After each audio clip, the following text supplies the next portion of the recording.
Yan ang lulutuin ko. Niluluto ko ngayon. Yan guys. Yung ingredients siya. Yan. Hindi masyado lagtaan. Yan. Tapos magiging ganyan yan siya.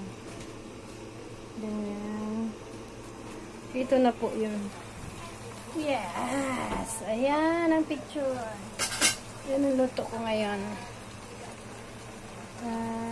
Add seasoning, serve pan to the sauce, chicken serves. Oh! Pispilit siya.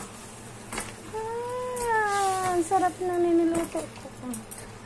Okay guys. Ayan. Yan gusto ko. Ayun lang maghanap ng paraan magbili ng mga ganito. Wow! So yummy!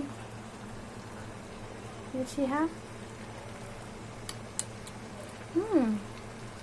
Very good taste. No sugar.